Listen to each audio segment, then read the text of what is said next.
আসসালামাইকুম গাইস, আজকে আমি কচু শাক রান্না করব। এর জন্য ছাদে আসছি। ছাদ বাগান থেকে কয়েকটা কচুর ডাঁটা নিব।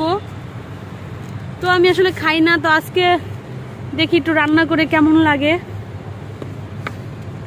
যেগুলো বড় বড় সেগুলো আমি নিব।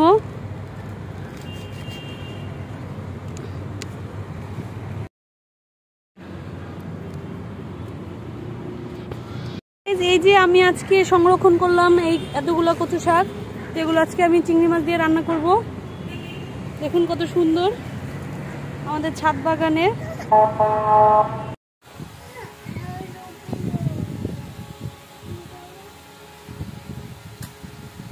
বটি দিয়ে এইগুলো সব ছিলে নিচ্ছি।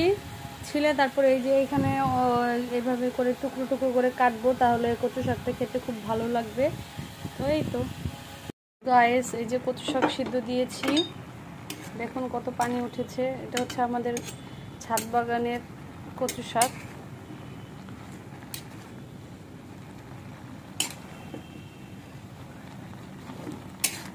আমি চিংড়ি মাছ দিয়ে রান্না করব। রসুন, কাঁচামরিচ আর হচ্ছে এখানে পেঁয়াজ। তো এখানে আমি কটা কাঁচামরিচ দিয়ে দিচ্ছি। পানি একবারে শুকিয়ে আসছে, এখন আমি এটা বাগার দিব। আমি কিছু শুকনো মরিচ দিয়েছি, চিংড়ি মাছ, পেঁয়াজ, রসুন আর হচ্ছে কিছু কাঁচামরিচ।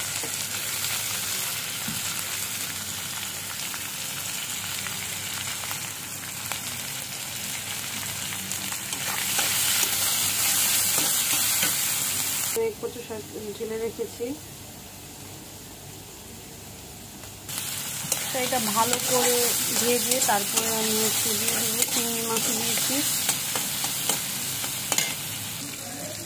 তো কচু শাকে সবসময় তেল একটু বেশি দিতে হয়, তাতে কচু শাকটা অনেক মজা হয়।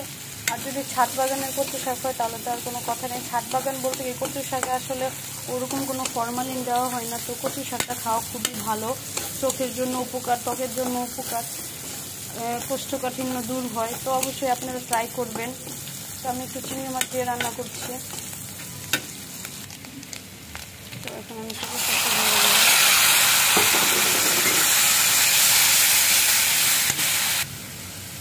ভালো করে ভাজতে হবে। দেখুন কতটা সুন্দর হয়েছে।